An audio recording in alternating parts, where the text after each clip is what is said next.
What is going on, everybody? Welcome back to another episode of Past the Barb. You are currently listening to the #1 outdoor podcast in the freaking world. I'm Ryan Pincala. Joining me right now is Sam Sobey, and on a blank screen, we got Barty Boy. He's in the wind right now. We don't know what he's up to, but he'll be back shortly. But we got a great pod coming to you tonight. We have an excellent guest coming in. And if you're listening to this right now, whether you're part of the PTB Nation or this is your first time checking in here, please make sure to rate, subscribe, like, comment, get in and be a part of PTB Nation. We are building this from the ground up. And boy, it feels good to be on top, doesn't it, brother? And especially get active on our socials. You know what I mean? That's where the shenanigans goes down, kind of. Like, we ask a lot of questions on there. You guys throw us crazy DMs. We bring it up in the pod. Like, yeah, please, besides just liking the podcast and maybe subscribing to it, if you don't mind, like, check us out on the socials and get a little weird with it, because the nation is an eclectic group of folks. And tonight we have a special guest, and he's also an eclectic human being. And we're going to get nerdy tonight. We're going to get super nerdy. We're going to get bass nerdy. We're going to maybe go in different directions. We don't really have a full-fledged, I guess, itinerary for tonight. We're going to just, kind of see where conversation takes us, because let's let it wander. We've got a good boy a bit here. This will be a good one too, because we haven't we have a lot of different guests on, but we haven't really had like one of our bass and homies from Minnesota on. This is overdue. If you really think about it, like, it's like we're like, oh, hey Gussie, come chat. BP, let's chat. Like Drew Gill. You know what I mean? We haven't even grabbed any of our homies. So this one's a long time coming. Dude who has a hell of his own podcast. If you want to get real nerdy, learn a lot about bass and a lot of behind the scenes talk and everything, he's the man to do. And also, not to mention, absolute fucking stick too. And he never talks about it in his own podcast. And that's why I'm talking about it now before he's in here, because he's too humble and he'll be like, no. Man who's taken my money a lot of times, very talented angler. And we're going to have a great chat with him. And that is Mr. Aaron Teal. Bring him in. Bring him in. Welcome to the nation. Welcome, Mr. Aaron Teal. Evening, gentlemen. How we doing? So much better now. I'm so excited. Aaron Teal, for all you folks out there, if you have no idea who he is, like Adam said, an extremely decorated angler, a total freaking sledgehammer, but just one of the dopest human beings that loves to nerd out about bass fishing, the culture, and everything in between. He's the host of Teal's Bass Galaxy. He's a total freaking badass and just one of the most interesting human beings I've ever met. Not only is he involved in the bass fishing side, he's involved in the tackle side. We're going to dive into all that. But Aaron Teal, thank you. Thank you for being on. All right, we got it. Let's lead this off. Wow, Sam, you're gonna make me blush with those words. Jeepers. Thank you. All right, Thank you guys for having me. It's a pleasure to finally be here. Thank you. Yeah, sir. no, I've got my barb. I've got plenty of barbs with me. There's no barbless anything here, so we're good. So we're good. All right, lead us off. Thank you for Mr. having me, Teal. boys. Run us down your last 24 hours on this Blue Rock. What have you been up to? Last 24 hours on this Blue Rock. I've been working a lot on the old computer and been on the old phone as well. This past weekend, I guess I worked a boat show in Rock Island, Illinois. Ooh. So quite a cultural experience. Where's Rock Island, Illinois? I got to be honest. I want to say it's like pool 15 of the Mississippi, open water. So it's just south of the Quad Cities. Yeah, basically Quad Cities, so Davenport.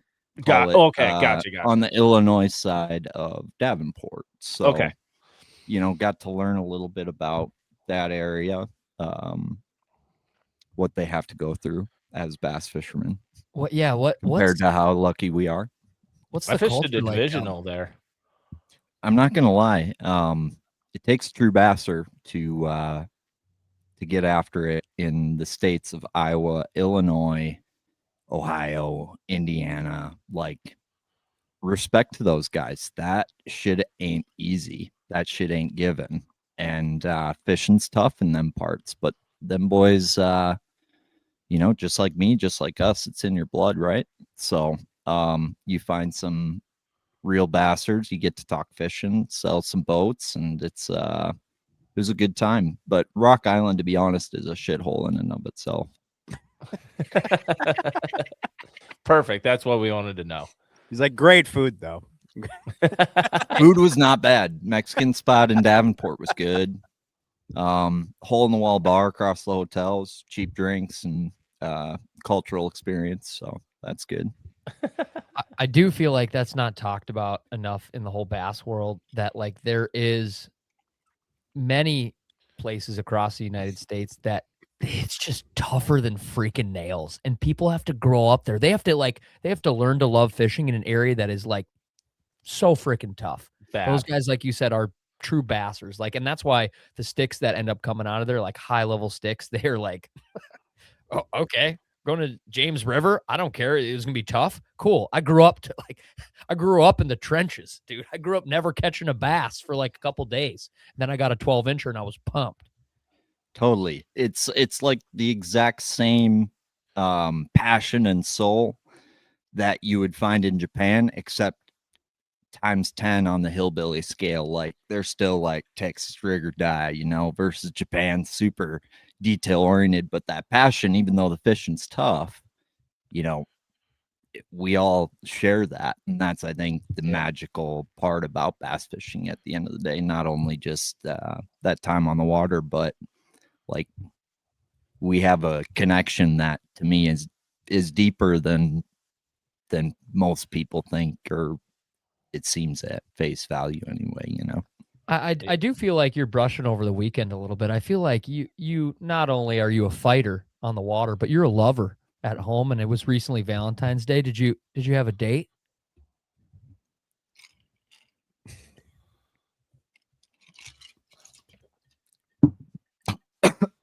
I had a date with this 280. Yeah, I've seen that party. Go bigger, go big or go home, baby. I like it. So that was that other conference room, Pink. Oh yeah. No, I want to know. See, my winters are really boring, to be honest with you. Like, really boring. But you guys, you guys get after it in the winter. And I actually did bring some crappie baits, / smallmouth baits, but that I think I'd be curious for you guys to lay your eyes on and field test, because they're fairly intergalactic. But I'm assuming you guys have been on the ice. Are one of you in a house right now? I don't really know what to expect here. It seems like you guys have been getting after it on the ice. I know Bart's just been probably editing shit, but Yeah. Oh yeah. We've been fishing. We've been dabbling about for sure. But yeah, it's been mainly crappie banging. Yeah, on the last pod we just talked about, we did some drum fishing. Been doing a bit of piking. So multi-species ice slam. You know what I'm saying? Yeah, we got a bunch of vids coming out right now, but it's been a lot of fishing. And I think we all talk about this a lot. I know I tell all the bass guys this. I love ice fishing in the sense of too, dude, I blink at Thanksgiving and all of a sudden it's March 1st. Whereas everyone else is like, dude, my winter's just dragging on. I've already respooled my reels. I've organized my tackle. I've done all my stuff. I got nothing to do. Like, I feel like my winter flies by. And it makes me, when you get to the open water season 2, I know, Pink, we were joking about this when we were out on the ice the other day. Mm-hmm. Nothing makes you appreciate a boat more than ice fishing all winter. When you get to an access and you go back your boat in, and like all of a sudden you're like, oh, I need to unload everything in my truck to go fishing. And you're like, oh no, it's actually in my boat. Like I don't have to unload anything. Like that's such a small part of ice fishing that is a tremendously huge pain in the ass. Is every time you go fishing, you unload your truck and then you load your truck. So imagine like unloading half your boat and then loading half your boat every time you went fishing. That's what I thought tying leaders was bad. Yeah. No. Well, and put it this way. Put it this way. I've never, I've fished in the boat a lot, and I've never once been in the boat and fantasized about being on the ice.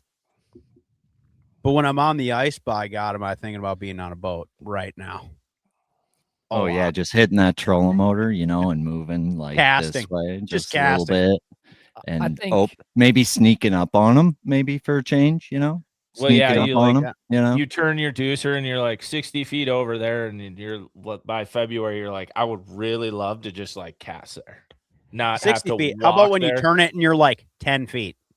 Yeah, And you're like, God damn it. yeah, and you're like, maybe they'll come here, and you're like, no, they're just chilling there. They're not. But They don't see me. They don't. no. They have no idea I'm there. And you're sitting there ripping a spoon as hard as you can. Like, turn around, you dumbass. and then you drill that hole and they swim to next week. Yeah. Are you guys noticing that with scope through the ice? Sorry, not a big ice banger here, but I'll drink some beer though on the ice and I'll enjoy myself. But I haven't been out on the ice. Have you noticed them being very skeptical to live scope, or I would assume an auger? I would say, I think we talked about this a couple years ago. I think they got a little sensitive to forward facing in the sense of like, there's almost, we call it like a 30-foot barrier on some lakes. Like they get to 30 feet and then they it's not like they scream away or they just get a little weird. Hit a barrier, literally. Yeah. They hit a barrier or like they'll start skirting a different way. And it, you're hitting their lateral line. But I think what I've learned way more via ice is I don't think the sonar matters as much as your noise. And that, you learn that from walking, like footsteps and everything. I feel like that makes a bigger impact than an auger. Like if you get to them and you're able to drill, you're probably going to be able to get on them. Half the time you're just walking at them and they just take off. So it really makes you think about the noise your boat makes, wave slap, like stuff like that. I think just noise from other factors compared to sonar make a much bigger impact personally. I don't know. What do you guys think? Teal, you're not missing anything. I do feel like Teal is hit with the same kind of sick joke that we've been hit with where Bassmaster Elite Series just start like 2 weeks ago. And you're like, okay, Bassin's back. Mixed with a bunch of 50-degree days that you're like, oh, okay, well, okay. Like, let's open the garage door up. Like, I think it's spring. And it's a sick joke, Teal. It's been beautiful. It's been awesome. And we got the itch. We're watching live bass fishing, and it feels like we're ready to bass fish. And then winter's going to come back and just whoosh. And Minnesota's like, first spring, bitch, wham. at the time that this is getting posted, people are probably shoveling their driveway. So there you go. I do have to say this to Teal, and I think he'll appreciate it. I went ice fishing this evening, but this afternoon, Teal, I cast around a white chatterbait and a chartreuse and pearl mooch minnow. I actually have some neck downs and bridges and areas around me where it's just because of the 50-degree water, it's like floodgates are open. I went bass fishing today. I caught nothing, and I enjoyed it. And I enjoyed Isn't it fun? Dude, I was whipping. What did you learn? I don't think I learned anything, but I learned I learned absolutely nothing about bass fishing today. But he drilled no holes. No holes. For the first time in a while, I pulled my truck up to like this bridge I was going to fish at. And I obviously I didn't retie my leader line or any of this shit. I grabbed like 6 rods, which I did not need 6 rods. I probably need like 1 to not catch nothing. And I'm like, I was tying shit on and my hands were doing the freaking shaky shit. Like you would in a tournament when you're hot. And I'm like, calm down. It's not going anywhere. I was so freaking, I don't know. I was through the moon and I was like, chill. I was getting like, I don't know, the yips, dude. It was. Where were you pitching? I was fishing in the, hey, Aaron, in the dirty South Metro as anglers, sometimes when there's a bit of a thaw, a neck down area adjacent to riprap can be a place that can heat up and the thaw can happen first. Did you try blade bait? No, I didn't. I was thinking about it. Was there a deep pocket No, not that deep. on the back current side with some? Dude, it'd been so sick to get that snagged. It would have got snagged. I think you. I was gonna say, yeah. I know where. I think I know where you were. I don't think it would have went very well. No. Oh. It was more about you just went there and cast it. I don't think you were really gonna catch anything. I actually thought I was gonna get a pike. Did you throw a jerk and plug? I did. You threw a jerk and plug. I threw a jerk and plug. I threw a chatterbait. I threw a small swimmer. I threw a mooch minnow. And I threw a square bill in. Nothing on the jerk and plug. I probably should have went back at sunset or something. Fuck. Have you casted a line yet, buddy? I guess, yeah. You've recently casted, probably. I went with Cade on the river once, Monticello, in January. And then I fished with a dude named Luke Lamb in Kentucky. And then I fished with Easton Fothergill on Lay Lake. And that's about what I've done for fishing, to be honest. Okay, so let me This ask you winter. this. Since you did have some downtime between angling excursions, when you hung it up this fall, in what, November? Did you go out in November or no? Yeah. Okay. Basically till ice till it was done every year. Okay. We're pretty diehard in the fall.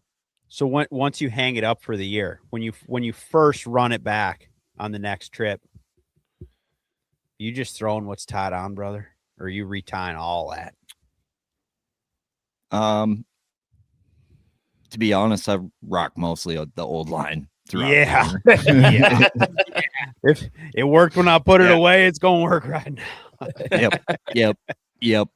In fact, I haven't. Yeah, I'll change line maybe before a tournament on a setup that I'm planning to use quite a bit. But from a fun fishing standpoint, I don't really care. That's a beautiful thing. Yep. That is a very beautiful thing, because if you were going to give me an over-under on if Aaron Teal changed his line every offseason, I would have said yes, knowing how detail-oriented I would have said yes. I would have said they were all changed over. The leaders are retied. The knots are actually burned at the end so they don't slip through. I would have seriously, I would have when I'm not fishing a tournament, I like to push the equipment. Like I would like to push those things to its limits. You know what I mean? Like there's not money on the line. You might as well see what the hell it's got. That's fair. Tell me right now, there's a couple setups that have some FG knots or whatever line-to-line knot you tie on it that have no just FG been, for me, bud. They've been incredible though. Like you've got to have a couple that you've fished for a long time, just fun fishing around before a tournament where you're like, dude, when was the last time I tied a leader on this rod? This thing's been like, are you talking knot? Like the knot I tie? Or? Yeah. Just like do you have some that you're I tie just an Alberto. Right? He's not just an Alberto guy. knot. But take away the I'm knot. not. Do you have some setups that maybe you'd be fun fishing for a while and before a tournament or something, maybe you're on a drop shot bite or maybe you're on, a real finessey bite that you're like retying leaders. And then you have some rods when you're fun fishing and you're like, I can't remember last time I tied this leader. This thing has been through. I tied this knot 6 months ago. Yep. Nico rod. I'm like, damn, I'm still catching them on this Nico, like 4 days worth of schools. Dude, I had that's like 12-pound test, Nico. Like, but leaders, you go through leaders, like, but you never go through braid. Like, once you get a good braid on your spinning pole, like, you don't really need to change that stuff out. So, like, your leaders, it just how often do you have to retie? Is basically what a leader boils down to, or how snaggy is the area you're fishing. But I don't know. Like on bait casters, I'm not a big leader guy on my bait casters, so like that's why I'll run that fluoro into the ground typically. Bart, are you still a big leader guy in your bait casters? Yeah, I mean, not as much as I used to be, but still a lot flipping and stuff. I was gonna say I had a flipping rod that it had to have been like 3 or 4 years ago. Like my jig flipping rod gets used on tonka, gull, whatever, like for flipping offshore grass. And I remember I tied that knot like June 15th or something. And I think I was like going to like battle the bass heads in September. And I was like looking at that braid to fluoro leader knot. And I hadn't retied it all year because it was like I had this jig on it and this jig was just catching them. And dude, from it getting like just yanked on and tightened, I think I had to have made a new line. Like it was so molded, like braid to fluoro. I was like, there was no Fused bump, together. nothing. It was just permanently fused. And I just kept it like that as long as I could. And it got down to like 1.5 feet, 2 feet. And one day I was like played a little sad music as I like cut it off. But like it was legitimately like fused. If you had to try to find the end of it, you were not going to find the end of it. It was awesome. But yeah, that's one I thought of when you brought that up of like, if you had one last forever, I'm like, I had a flipping knot one time. God, it was a good one. Dude, it's amazing how long some of that stuff lasts though. Cause like for like when we're doing like some tournaments or whatever, I usually am like more on the ball about that stuff. But like, dude, I got some rods in the garage that I use for like walleye banging or like little creek bit, like, you know, stuff that just kicks around in the truck. Or I got some rods that I probably have the same mono on them that I put on when I was in like high school. Never changed it. That's barbaric. I could go pick it up right now and I'll be like, I'll go catch a limit of walleyes tomorrow. Like, no problem. Like your salmon game. trolling rods, Big you game. spooled those up like 6 years ago, and you're like, that'll be good for life. Yeah. Buy that in bulk, dude. Talk to me about some Lay Lake action with the currently reigning Bassmaster Classic champion, Easton Fothergill. Lay Lake is a very interesting lake. I think he knows it extremely well too. It's one of the hardest lakes to bass fish, I think. Like a lot of guys really struggle with Lay Lake. It's challenging. There's spotted bass. It's a Coosa River deal. There's largemouth. There's grass. There's suspended fish.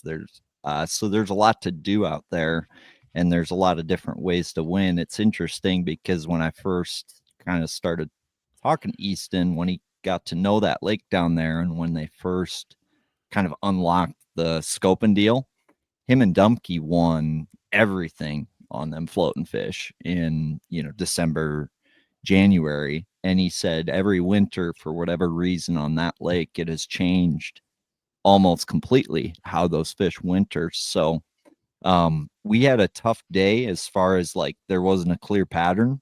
And it's like even on a tough day, he still puts together 18, 19 pounds on Lay Lake. And, some of it's scoping, some of it's on a swim jig, catches one on a dock like we did. Just watched him try to junk his way through a day, and he tried to do what he wanted to do, and it like wasn't totally working. So he, scraped around and still, caught a very respectable bag on a tough day. So, like it was really cool. Like he's so fun to watch, and I think what you don't see on Bassmaster Live, and I've watched him now on Mille Lacs do some just amazing things on the trolling motor that really opened my eyes to, I guess, the level that these guys are at. Like making you feel like a second grader is how I felt with Easton Fothergill on Mille Lacs last July. It was super humbling. It was and I'm better for it, and just think the world of that dude. And then watching him on Lay, but ultimately that kid can process information so much faster than all of us can. And I think the big misconception with these scopers, right, is that there's no gut instinct anymore, right? That it's that's out of the question. And I think Easton Fothergill grew up on Pokegama, flipping a Texas rig in a river for largemouth, throwing a chatterbait for largemouth, sight fishing smallmouth, and catching suspended smallmouth with Gordon Fothergill without any electronics. So, like, the kid knows how to do it all. And from the day he was born to catch a bass. He was taught to be versatile, and he's always been that way. And he's progressed with each technology. So I think the rate of speed that he processes information and makes gut decisions is truly what makes him special. And I think, yeah, it was cool to see him top 5 that last event. And I mean, he's tough to root against for the Classic, to be honest. Serious, yeah. Oh yeah. That was one thing I was going to ask you is like, because short form media or even Bassmaster live coverage, like you just get such a small glimpse at what they found in practice and how they're breaking down this water, and they're switching between anglers so much. Like I think Easton and a lot of other folks, I think, get coined as like just like a purebred scoper and so efficient and amazing at scope. But you being on Lay Lake with him, that's what I was going to ask is like, is he way junkier than people know? Like he like you said, he'll go hit a dock and then he'll go try to do what he wants to do. Then that doesn't work. And he's doing that. Like I think he's probably way junkier than we probably give him credit for or even know about. Bro, it pisses me off watching, like, well, A, social media, but B, like Bassmaster Live sometimes, because you're totally right. He's the bassiest, randomest dude you'll ever meet. There's no limit to his game. Like, there's no limit. Like, yes, he will go hit a dock. He will run 15 miles to go throw a frog for 4 casts if he knows there's a big one there. Like, the dude's crazy. Like, he's a bass. Like, there's nothing. He'll have everything rigged up that he thinks that is in the range of what he needs to do to get the job done, potentially. Even if he needs to throw it for 3 casts, he has that mapped out. But it's a gut feeling is how he rolls about his day. And I think he fishes every damn day. Like I got down there, he's fishing every damn day, whether it was the same lake, different lake. Like, he's working on this, working on that. He's the hardest working dude I know. So, like, those gut instincts, those are feelings when he gets to the tournament, because he spent so much time preparing for all of these situations that he might encounter, which is, like, you look at what's on the Elite Series and what it takes nowadays, like, that's what it takes. So he's definitely putting in the work, and it's nice to see him with a top 5 there at Martin. He had a real nice bag on day 4 and like 1 kicker bite, and I know he worked hard for it. I watched him sit on a dock for 10 minutes. I don't think I've ever seen him sit on anything that long. So I'm pretty sure, he was doing everything he could to try to win that tournament. Did you Alabama shake with him? A swim jig down there on Lay? Oh, yes, I did. And learned a lot about the setup on that. Like, my arm started to hurt. I started to get carpal tunnel. I felt like I was, jacking off a monkey for 4 hours, and it just really was not working for me. But you have to, once you get the right setup and right gear ratio, and then the right action with your rod, it kind of can work for you. If not, you might deal with some carpal tunnel, tennis elbow type issues. Damn. Did you catch him on it on Lay?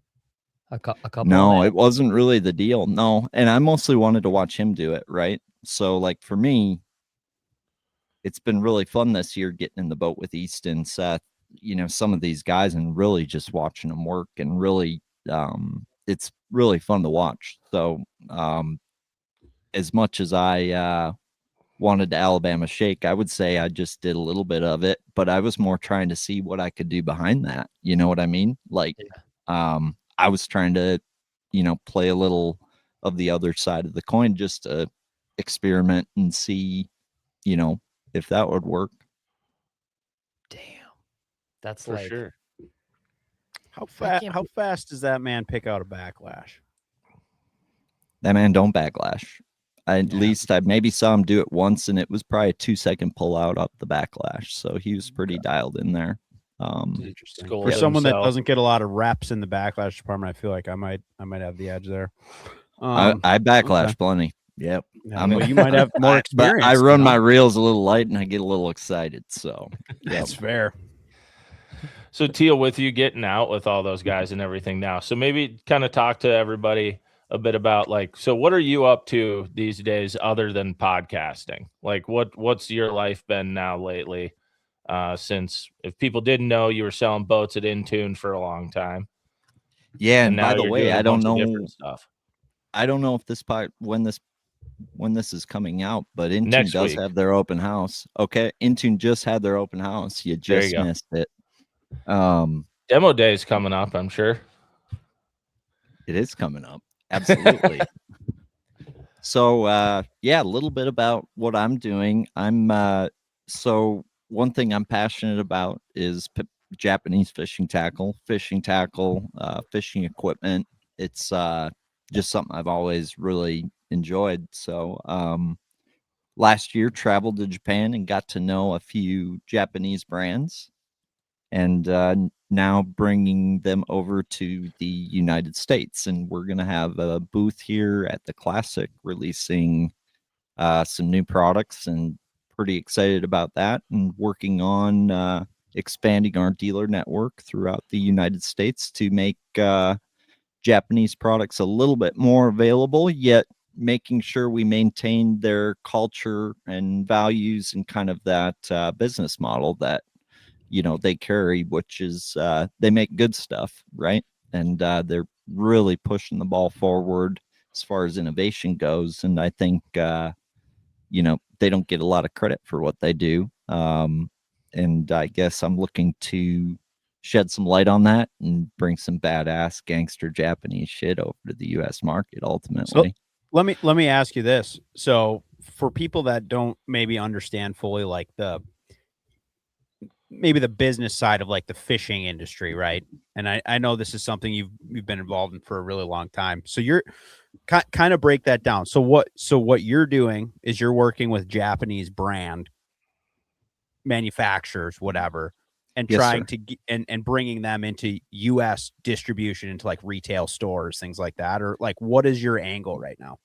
Yes, sir. That's ultimately it's importing, and I'm a distributor, right? So I'll work with dealers to let them carry Japanese tackle. Let's be honest, the market's getting smaller, and American tackle model is slowly hurting the small independent tackle dealer. There's nothing we love more than going to that southern small tackle shop that's got them goodies that you can't find anywhere else, right? Like, and that's being lost slowly. And I guess like I have a slight passion for like trying to revive that. So like in Japan, that's the perfect business model. In the land of private equity, I guess I'm trying to bring small independent dealers a product that they can only find there, right? A product that's special, a product that's innovative, a product that was designed and tested on, the most pressured waters in the world, right? So I love that. Gotcha. And there's so much like that there's so much not just nostalgia, but that is such a huge part of the culture right there is like going around the country at small fisheries or premier fisheries, big tournament venues, like having those small little tackle stores and those hubs that like they have the juice. Like you go to a Lay Lake, there's a couple tackle stores around there that have the juice. You go to a Gville, they have the juice. You go to Lake Minnetonka, a Thorn Brothers has the juice. Like that is such a huge part of the bassin culture nationwide that like I hope never goes away. So thank you for doing that. That's sick. well, at the end of the day, there's no secrets anymore. Like, it's not about where you're fishing anymore. Everyone knows where the freaking fish live. You got this screen telling you exactly where they live, how big they are, whether they even like your shit or not, right?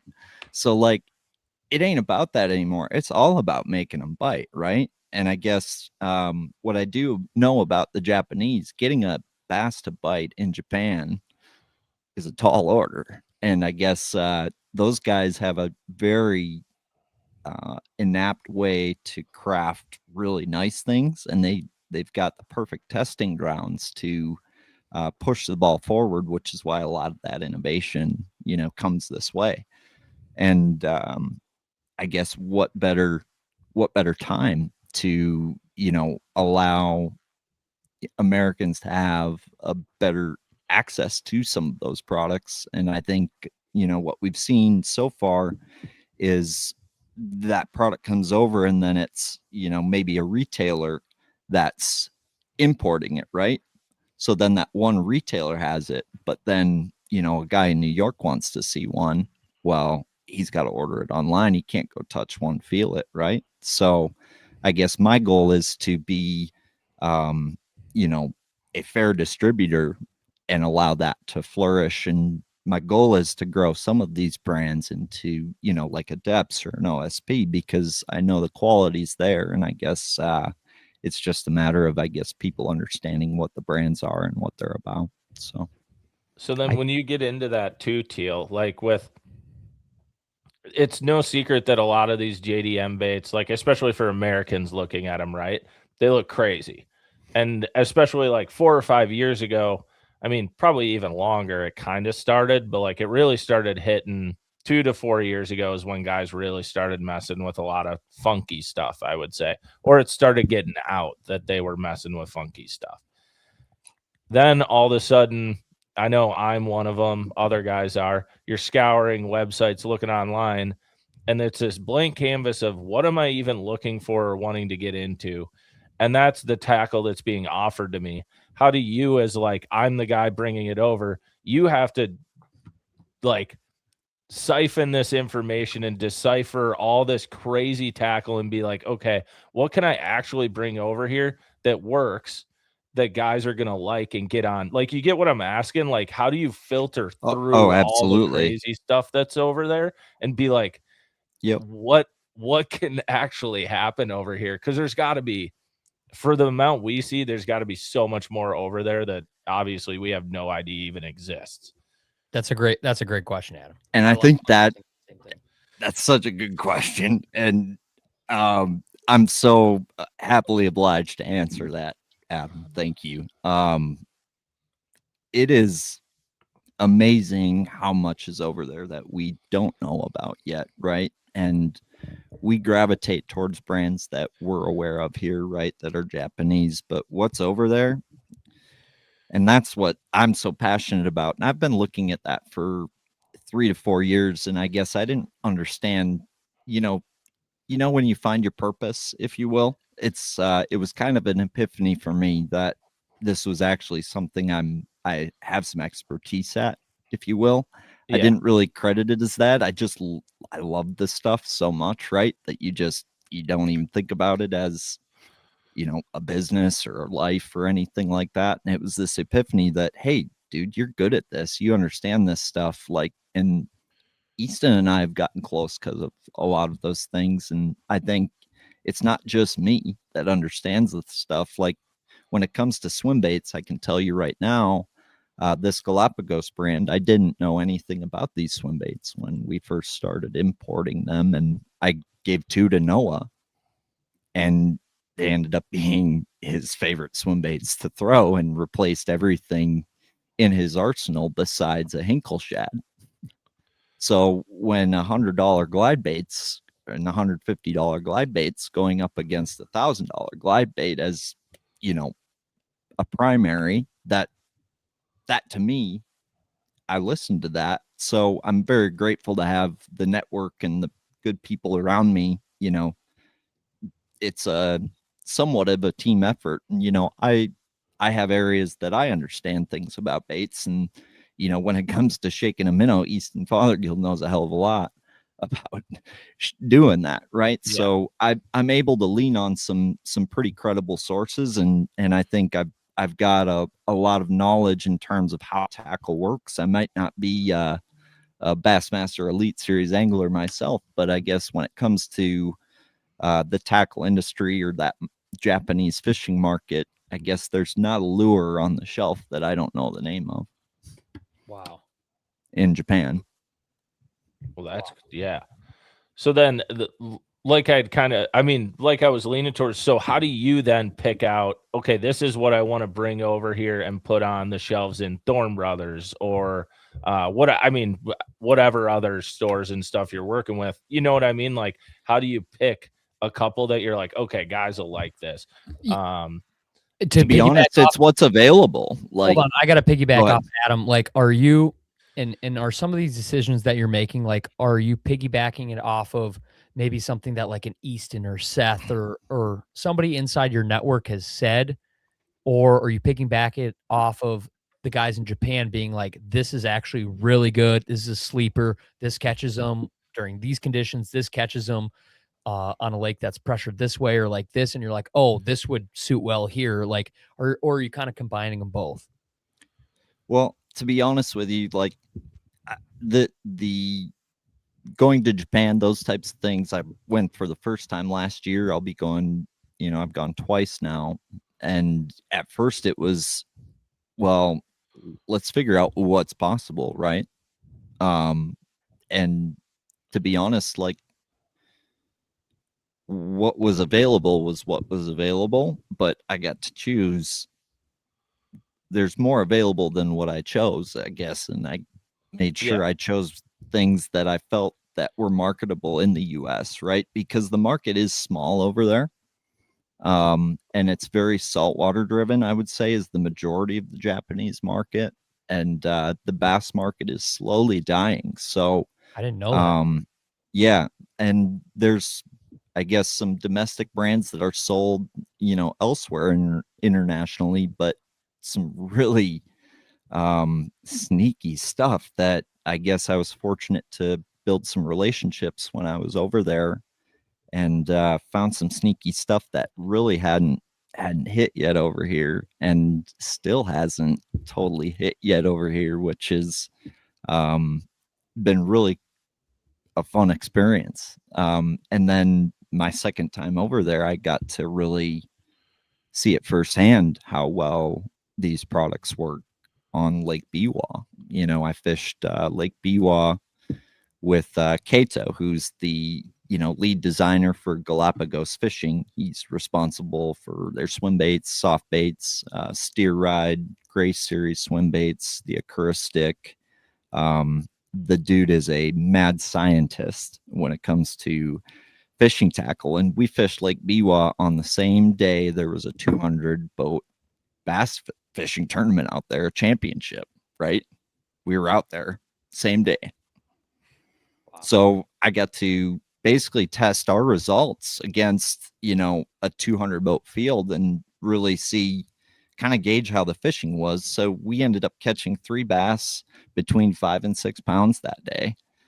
And I mean, we threw a lot of big bass, and it's just like it's like so difficult there. It's the most difficult fishing I've ever seen. And I've got some really good stories about that. But at the end of the day, I asked, like, how that measured up to that 200 boat tournament.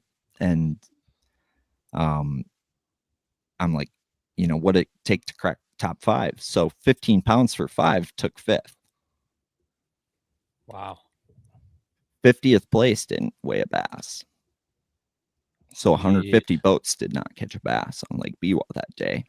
First place had 36 pounds for 5 with an 11 pounder. Jeez. Backed it up the next day with 33 with 2 9s. So, like, that's how difficult it is over there. One guy really dials in that bite that day, that 2-hour period, that one magical moment, right? Like, it is so difficult over there, like, compared to what we deal with over here. You can't just go catch a bass over there. Like, it's not it's not like, it's not how it works. Like, yeah, you have your peak seasons. You've got, your spring pre-spawn window, right? But they're they're very Florida. They're a lot like Florida fish, I would say. But it's super interesting. Like, you won't see if you go to Japan and you go to Lake Biwa, you will not see a front deck without, a bait that size on it. Wow. Interesting. And that was super eye-opening to me. And I guess, like, that is a tool for them everywhere they go, like around Biwa, not only as a fish catching tool. Like Kato, I know he's caught, 20, some bass over 10 pounds in 2025 on this 280 here that he designed, right? And that gray series right now is the hottest series of swim baits in Japan, but they haven't been out that long, right? The DRT Tiny Clash was like the hottest shit before that, and the Depths 250 was the hottest shit before that. But that stuff's been out a decade now, or 6-7 years. So this gray series has really only been out one model 3 years, one model 2 years, one model 1 year, and now the new 210's out. So that stuff really hasn't come over here yet, but it's really hot over there right now. And this Grace 280 has been catching a lot of 10 pounders on Lake Biwa. But what it also does is most of the time it's going to locate those 10 pounders. And like, you remember the Classic last year when Easton Fothergill was pulling them out on a jerk bait, then throwing a Nico to catch them, like catching one bass on 2 lures. Yeah. Like this is a tool for that. It's not only locating those fish, but it's potentially changing their mood so they can, now that fish is looking up, gills are flared, and they can potentially catch that fish now, right? That fish was in a negative mood, big bait over it. Now that fish is primed up, ready to go. But I guess our day of fishing was a little bit of the opposite of that. We caught all our fish on a 3.5 inch high roll. So he had me do probably 15 different things throughout the day. And one thing prevailed, but like he didn't know. Like he had me throw a jerk bait and he said I never should jerk it once. What? Right? Isn't that weird? Say that again. He had me throw a jerk bait. I started jerking and he said, no. Real. Just reel it in. A straight reel or any stops? And then stop. And then he wouldn't let me jerk until I did that for at least 15 casts. So like what I do know is they're pressured, right? So like that mid column, that bait's rolling. It's not wiggling like a crankbait. It's just rolling. What does your Sakamata shad do? What does your Galapagos steer ride do? What does your Galapagos high roll do? What is your, it rolls. It rolls. Yeah. So they're doing hard baits just like that. Right. And he also had me this new 210L, which a lot of people look at a glide bait as a glide bait. And what he had me doing with it was dead walking it. And I threw it out there and I'm like, looks like a crank down jerk bait. And he's like, no. Tap your rod. I'm tapping it like a 110, right? Yeah. Big bait. It's a Grace 210L, baby. He's like, no. So I barely tapped the rod and there's a deep bill that we were throwing in it. So it's a deep lip. And all of a sudden this bait is, 8-9 feet down, whatever that is in meters on a live scope in Japan. Okay. And it's just down there dead walking. And I guess certain days that thing absolutely wails, especially when that water gets cold. And I think a lot of people, they look at a glide bait or a swim bait and that thing's moving and that fish looks fairly alive, fairly intact, and bass are opportunistic creatures. And I don't think a lot of people make a swim bait look dead enough sometimes or like injured enough, right? Mm-hmm. Like, and I think that's something they think about a lot of those things over there. And but what was probably the craziest part, not to keep rambling, but like I caught my first fish, which was on a high roll 16th ounce ball head, shaking a minnow over a fish on live scope. We hit a bite window, right? And there was a group of nice ones there. And hook it, land it. I'm shaking. It's freaking 5 3/4. Hold it up. We're taking pictures. And I walk back up to the trolling motor and there's 3-4 more up there, right? So I throw it back out there. I try to do the same thing. nothing. They don't want nothing to do with what I'm doing anymore. And I'm like, look at Kato, and I'm like, should I throw a different lure? And he looks up at me and he's like, no, bottom stroll. I'm like, at this point, I'm like still shaking from that fish, right? And this is like to me, I'm like, this is a really, I'm like, can I just watch you do it? Can I watch you? Can you you show me this bottom stroll technique? Like, I want to watch you do it.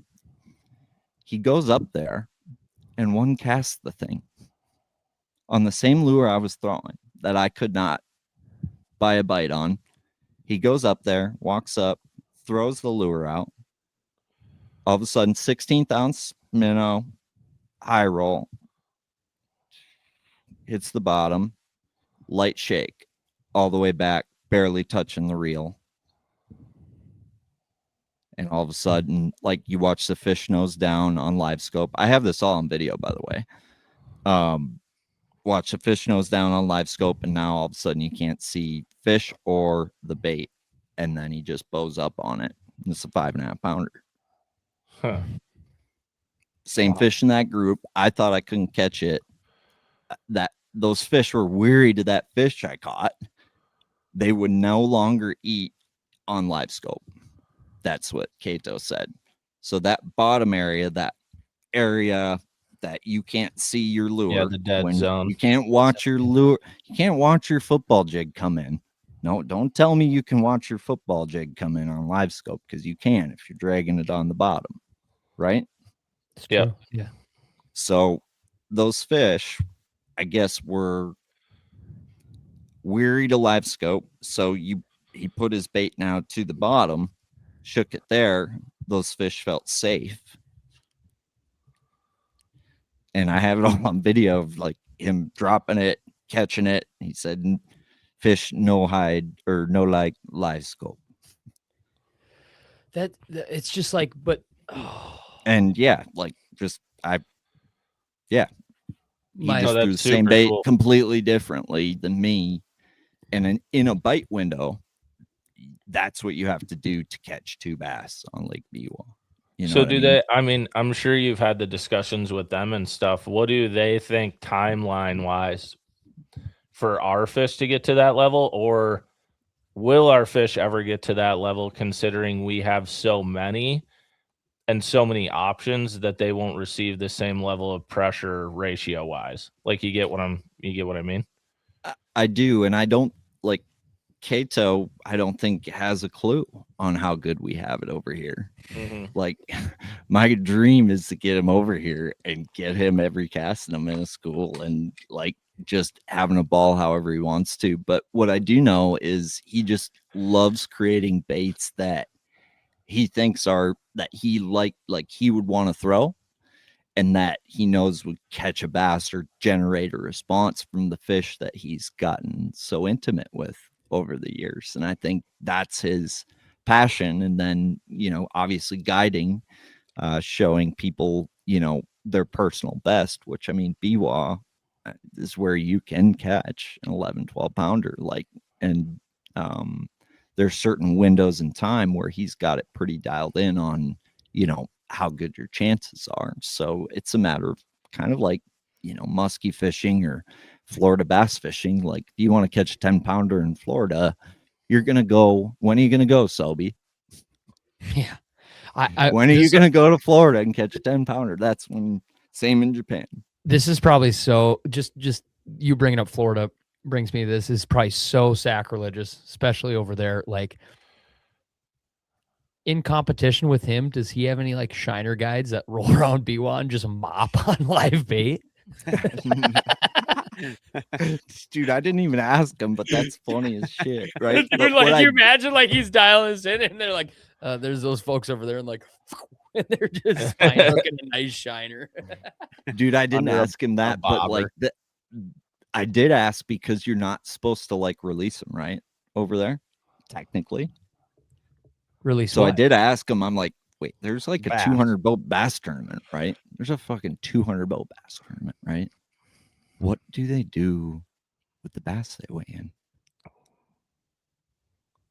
And I guess we got a little translation lost on exactly how that went down, but the bass get released alive for these tournaments, and I just didn't get the translation of like they just fucking do it, or or if they are like permitted to do it, you know. Yeah. But typically, if you caught one, you would kill it. Is kind of the.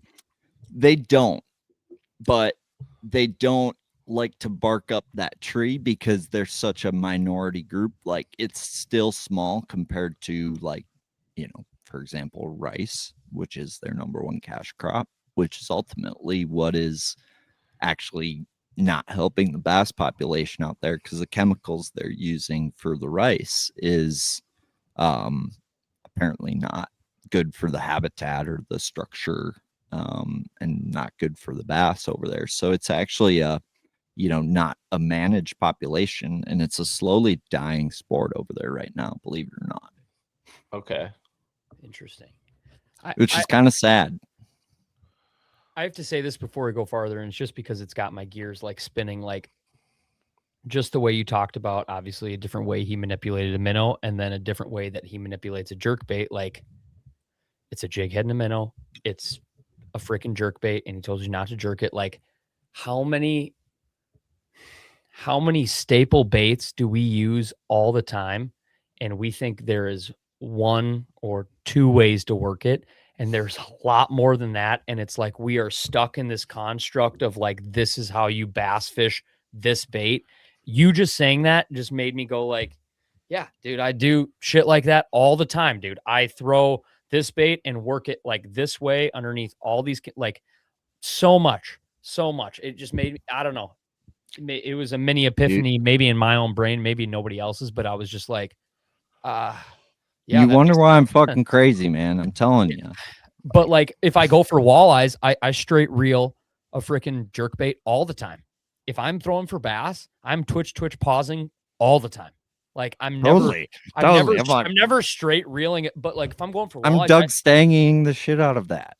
You know what I mean? Why do you do that? Because you know that like, walleyes love a straight reel freaking jerk bait. Like walleyes That's love what I've heard. Bait. Walleyes love to be trolled. People troll stick baits. Oh yeah. So you go like, okay, yeah, for walleyes this, but bass no. Like I don't. There's just, but that's built up in our own heads that like that's exactly how you work that bait, and that's just like a micro example of all the other baits underneath the sun. That it's like the same thing could be said about all of them. Like I don't know, Teal. That just made me rack my brain a little bit. You have to remember, like, you put out a shitty bait in Japan, like, shame. Like, yeah. It's just like they don't put it out. Like, that bait doesn't get released, like, in their mind. Like, yeah, people see a lot of wacky stuff. That's how hard it is over there. Like that wacky stuff, like there's a style, there's a reason for it over there. It ain't here yet, so it looks that wacky, and it doesn't apply in a lot of areas. A lot of that finesse flipping stuff, for example, like we're not going to be flipping with 6-pound test anytime soon. Not going to be happening here anytime soon. I don't think flipping with 6-pound test. Don't see that. But I think there is a lot of stuff that I guess is over here. What was crazy to me is how, like, learning what has run its course in Japan. Adam, you asked me earlier, like, what they see coming, and I don't think they, like, unless you're Kenta Kimura would be probably a better guy to ask that question to, and I've asked him that myself, and it's a matter of I don't think people know exactly what's coming, but I think if you look at what's flooded right now, what's coming is something different than that. Yeah. Whatever they're going to be seeing the most of it, the next thing will be something different than that. Whether it's whatever it might be. That's what you could probably bet on for sure. Like, eventually you're going to need to pull all the fuzz out of your shit. Like, yeah, let's be honest. Like, you'd be pulling them for, like, at some point, you'd be pulling them hairs out again. Yeah, I thought it was super interesting how that pulling all the silicone out of the baits, all the fuzzies out. They're gonna be pulling them out. It's just a matter of when. Yeah, I thought it was super interesting how that Alabama tournament that just went down, like almost every single guy who was in the top 10 was throwing that koiki. Cut. We're not talking about that. We're not talking about that. Okay. Give me some. Okay, we're all four of us here are total freaking fish nerds, and not to say that the audience isn't, but I love two sides of every story. You went there to Japan and you were totally immersed in their whole fishing culture, but also you had to have some leisure time. I'm talking the food, the people, the culture, the side shops, the women, the men, the anything. I want to know some side stories of Japan that relate nothing to fishing. Oh my God. The things I put in my mouth, Sam. Yeah. I tell you what. What banquet was he at? You're not gonna believe me when I say this, but I ate raw horse. Really? Yes, I did. In Japan. That's a delicacy over there. Ain't like it's a traditional. Have you told Danny Veselka yet, or is that I did. Are you working on bringing that over here too? I got to be honest. I'm not sure why we're not looking at that market. Let's put it that way. What part of the horse was it? What color was the meat? I think we should cook it. Just that's my opinion. Is that I think we should cook the horse. I like it. So, given the option between raw and cooked horse, you're taking the cooked. Still taking the cooked, but the raw wasn't bad. Dude, like Pink said, do you know what was it to you? Yeah, what section of the horse was it? How was it sliced. Think of like a thinly sliced steak. Okay. Like raw steak, like a thinly sliced, like layered out, like on a platter. And it was like a la carte, right? And the nice thing about Japan is like if you go, because you're supposed to finish your shit there. So like the best is when you like get some like a round of something and everybody tries a little bit, right? So you don't feel obligated in case you don't like it to not finish it. So like it was really cool. I got to try everything. And like if I didn't like it, I tried it twice to make sure I didn't like it, and then didn't feel obligated to like not have to keep eating it. So raw horse, raw squid, pretty much like about 12 raw things, and then probably 15 cooked things. The Wagyu beef, the steak over there is like next level. Had about I think I had most of like the different parts of a cow, so like that was cool. Dang. Like what was the best? What was like the worst? cow autonomy. I got to be honest, I'm still an American, so like I'm not a big gristle guy. So like the super like certain cultures like the gristle, I'm not one of them. I'm a mutt, but I'm not one of them. Mm-hmm. So so yeah, like I would say the medium cooked normal, like a ribeye or Wagyu steak, whatever. I don't know my shit totally on the cuts and stuff, but I don't know. I put it all in my mouth, dude. It was amazing. The sushi. If that was the best, what was the worst? What was something that you tasted? You're like, ooh, I don't know, man. And you can't pick horse again. Raw squid was awful. Raw squid was absolutely terrible. Don't recommend that. They have these. So the native dish in like Osaka is octopus balls. So like think of like a warm mayo with octopus in it, and then a deep fried ball around that. So it's like this surprise gift that looks good but isn't. So like this beautiful. You're like, ooh, a cheese curd. I made this mistake. This is the number one mistake I made the first time I went to Japan. Fuck me. So yeah, this amazing looking bread dough ball. Like you would think it's like the most best looking thing, like a garlic bread ball, right? Yeah. With like maybe some cheese oozing out of it. So you order it and then you're like, oh my gosh. You take a bite and then a tentacle comes out. And it's like not like a deep fried tentacle, a boiled octopus tentacle, It's like still pretty and you're noodly. like, and it totally changes that initial experience, if that makes sense. And it and now that warm mayo's in your mouth with this octopus, right? So that's not what you want. So I would avoid that one and the raw squid. So just don't trust Everything something else, if it looks deep fried, amazing. like Midwest goodness. Don't trust it. That's what you're saying. Like it's not home. Probably the most surprisingly amazing one was the grilled unagi, Ooh. which unagi is Japanese for eel. Okay. So think about, I mean, in my mind, those eel pout that you guys target. Oh yeah. Yeah, like poor man's lobster, if you will. Cooked right, that unagi was so freaking good.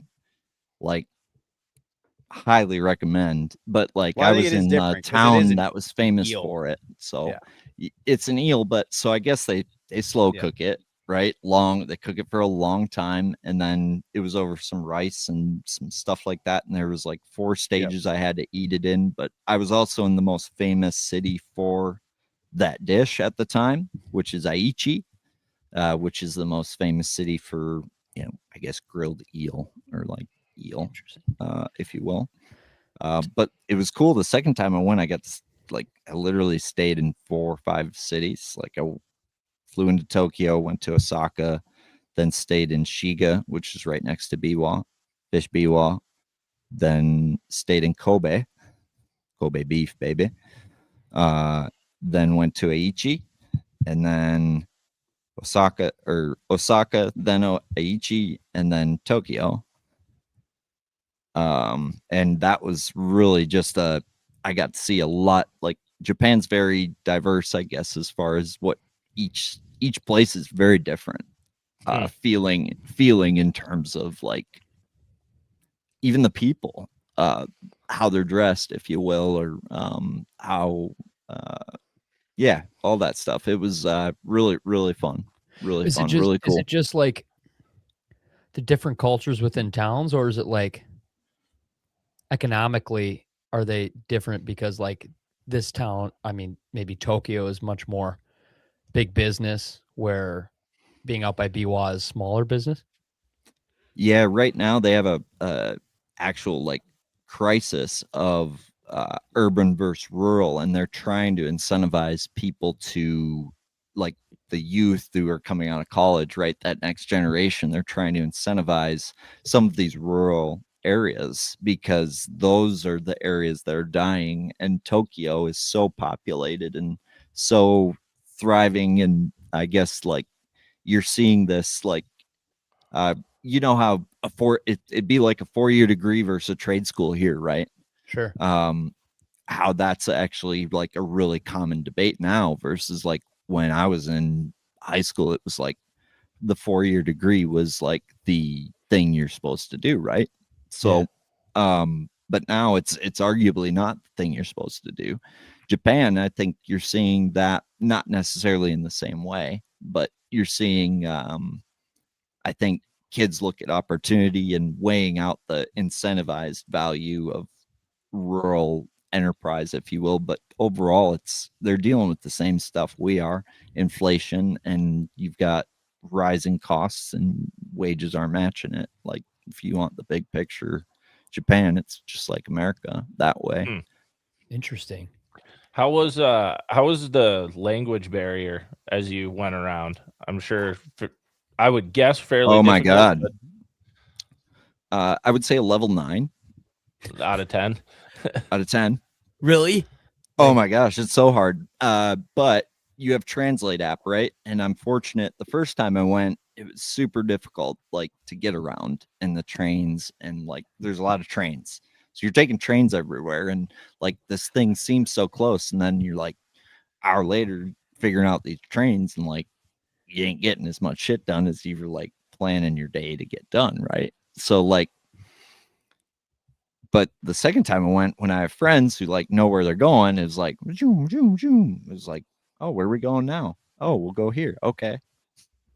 So it's very difficult, but I think it's not something it's not something you can't overcome, but it's like learn the hard way the first time, if you will. For sure. Okay. I've always been curious of that, going somewhere where it's like definitely nobody here speaks my language. Like I am on an island for the most part. So like how you say thank you technically in Japan is arigato gozaimasu, right? Arigato gozaimasu. So that would be like what they hear from most Americans, right? But if you like sit in a restaurant and like listen to Japanese people, you'll never hear that damn word once.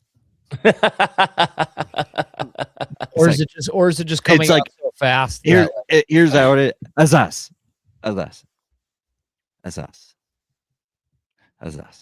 That's how they say it, right?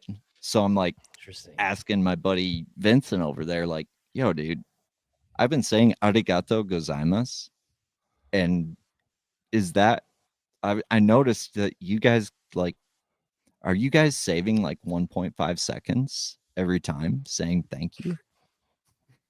And I'm like, what are you guys saying? Are you guys saying it that fast, or are you guys saying something different? He's like, no, there's just like they understand how long it is. So like the culture has understood how long and annoyingly like long that is to say thank you for long enough that they figured out that a whole different way of saying it's like Azas will do.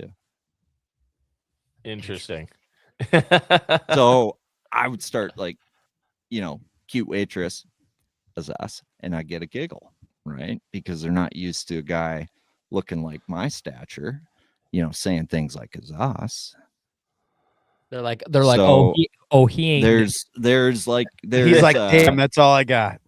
That's all I got. Like I don't got Azas. Right. Showed all his cards in the first. He's like, you want to hear me do it again?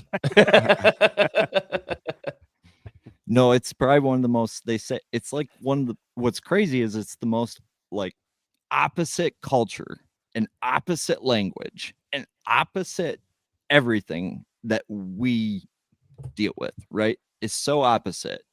Yet you get in a bass boat with a bass fisherman, the bass fishing language is the same, if that makes sense. Interesting. That's super cool. So that was, I guess, a huge takeaway that to me was just so cool. It's like our cultures and like our way of life and our language could not be further away from each other, yet we can still talk and understand each other and what the hell we're saying because we're bass fishermen, right?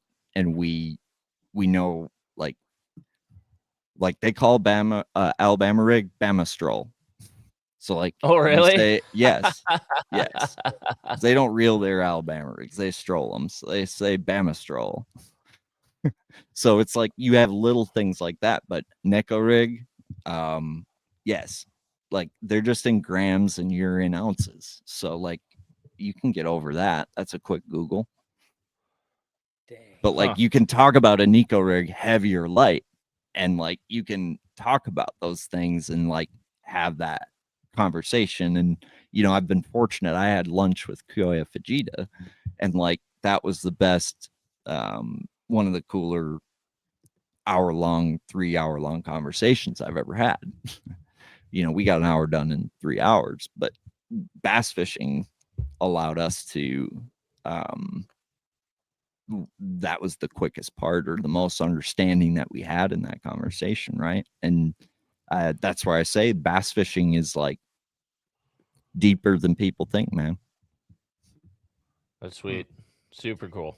Okay, I have one last food question, and then I really want to dive into like what you and Kyoya talked about. But tell me right now, look me in the face and tell me right now, you had just some dank ramen, some dank ramen, some super freaking pure, straight Japanese. They've been boiling that pot for days for that broth to just froth ramen. Yes, I did. So around Biwa is one of Kato's favorite ramen shops. So night one, we went to Kato's favorite sushi spot, and like you sit on the floor, like traditional sushi is you sit on the floor. And then lunch day 2, yeah, we went and got ramen at this spot, and you order it on an iPad, but it's like apparently best ramen around. It was orgasmic, Sobe. Yep. And you look on the screen to order, and there's this Depths limited coffee cup, ramen cup, if you will, on the screen. And like that's part of that, experience. Depths does this limited thing for this like ramen shop, around Biwa. And that was a super cool little like tiny deal. And like just little things like that. But the ramen, like they are like it ain't ramen noodles. It ain't what I've been eating here. Let's be honest. It is next level, and it's a matter of like how dirty do you like your ramen, right? They like it's like their ramen's like a martini, Sobe, if you will, and like you want a pork chop on your ramen, you pork chop in there. Raw egg is very popular. I had quite a bit of raw egg, like breakfast, like a beef bowl with like breakfast over there is like ramen, beef, raw egg on top, chopsticks. Ryan, weigh in on this right here. What are you feeling about this? I'm here for it, dude. Always. Yeah, I'd smash. No doubt. Yeah. No doubt. Yeah. And then I ate Wagasaki. I should probably mention that. I fished this lake called Kawaguchi with the guy who invented a spy bait. Duo Realis actually poached the spy bait from this dude, HMKL. His name's Zumi. And we fished this most beautiful lake I've ever fished. Didn't catch a bass. It was terrible conditions. Hard bait only. Couldn't fish soft baits in this lake. It's called Lake Kawaguchi. Why? That was just a lake regulation? Lake regulation. Yep. But you're right under Mount Fuji. So like you're like throwing a jerk bait and you look up and it's like the most beautiful volcanic mountain you've ever seen. And then we pulled up to the bar midday. It was a sunny, calm day, probably the worst day for a hard bait in Japan. So we pull up, and then like they have these, I was going to tell you guys about this because it was so crazy. They have these floating houses on this lake. Like they look like ice houses, but they're floating, right? Does it give you like river vibes, like when you're down at La Crosse and stuff like that? How they got like little boat house? No, in the middle of the lake, Sobe. These are fishing houses. These aren't sleeping houses. These are fishing houses. Interesting. And my bass guy, like the guy who took us fishing that day, he's a Wagasaki guide as well. And Wagasaki fishing, they fish in these huts in Japan. Best way I can describe it, it's an ice house on floats, dude. Literally an ice castle on floats, and chairs and like open likeness in the middle. And like they sell that experience, like a guided experience, Wagasaki fishing, and like the lines have hooks up the line, right? So they're dropping 30 hooks vertically, right? And I asked him, I'm like, yo, like, so what's a good day Wagasaki fishing? He's like, best day, over 3,000 Wagasaki. Oh my gosh. Yeah. So did you get? They're like 4 to. they're 3 to 5 inches, right? So these They're things like are smelt, tiny. kind of. Yeah, so it's like That's what they smelting. are. That's exactly what they are. Yeah. They're smelt. Okay. That's exactly Good though. so Wagasagi is Japanese for smelt. If people were wondering what their megabass color meant in English, your megabass color in English means smelt. So your Wagasagi That's why I'm pearl, always your buying that color. Wagasagi, Okay. Wagasagi, your wagon Wagasagi, your wagon Wagasagi, that's smelt. So, and smelt are like, it's a mountainous region in Japan. So like we go into the bar and I'm like, fuck yeah, I'm ordering smelt. So get deep fried smelt, freaking gnawing those, and they were amazing. And like samurai warrior like feel to the place.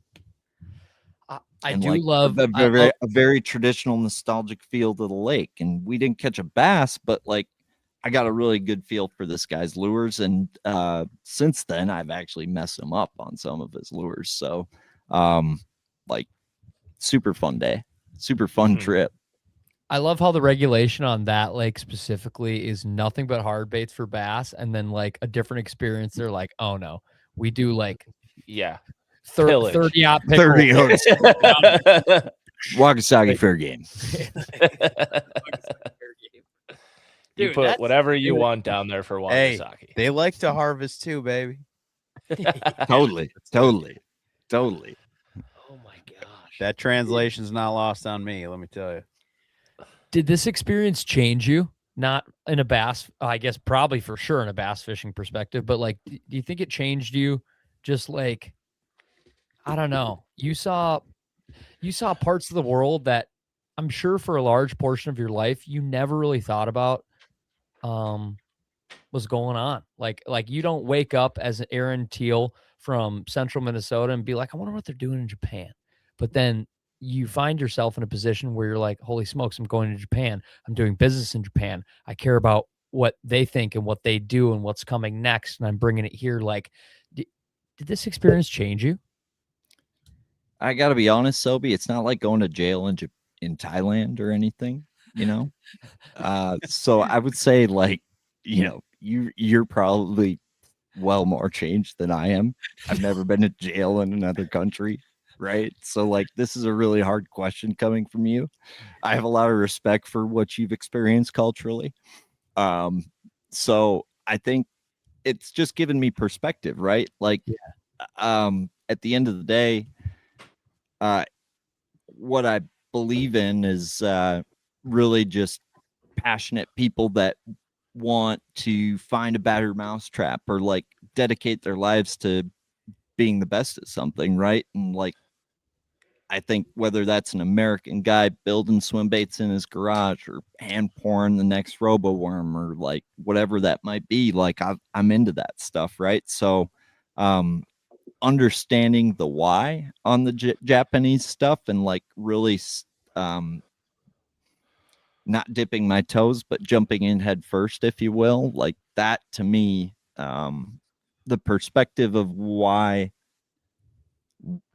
Japan, why Japanese products, why it starts there, and a lot of techniques and a lot of things that have come over here. Like I understand it at a deeper level, I think is the best way to describe it. Like details, like little things, like a Sakamata shad isn't sold in Japan anymore. Like it's not a thing like it used to be, right? Like the joke in Japan, like they're like those bass guys, they all talk. And the joke in Japan is when a bass goes to sleep at night, it has traumatic childhood trauma of a Sakamata shad falling over its head.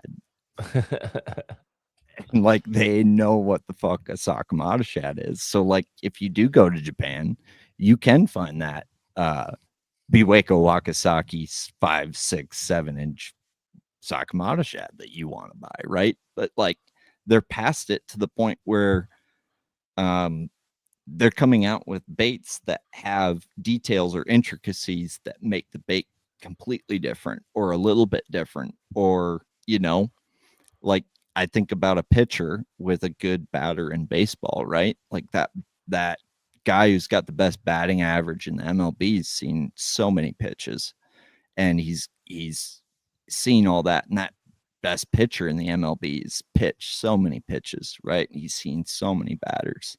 And I think, you know, there's a lot of parallels to be seen there with that culture and what we're seeing coming out of there. And you have to remember, like, from a craftsmanship standpoint, from a tuning standpoint, from a bait being down to the millimeter exactly what it's supposed to be, they've been doing that for hundreds of years, since the days of the samurai swords. Like there's a reason they're known for building the finest knives, the finest cutlery, the the finest things, and it's because they have a special respect for the things they produce.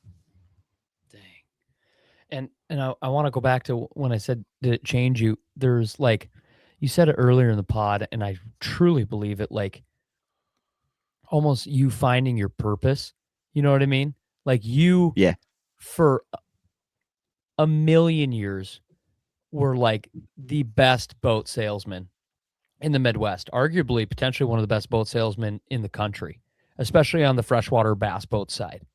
And I think you are still an amazing boat salesman, but you doing this, it was like, I mean, I'm not your mother. I didn't raise you, but when you were going to Japan and doing this, I was like, oh, that's like meant to be.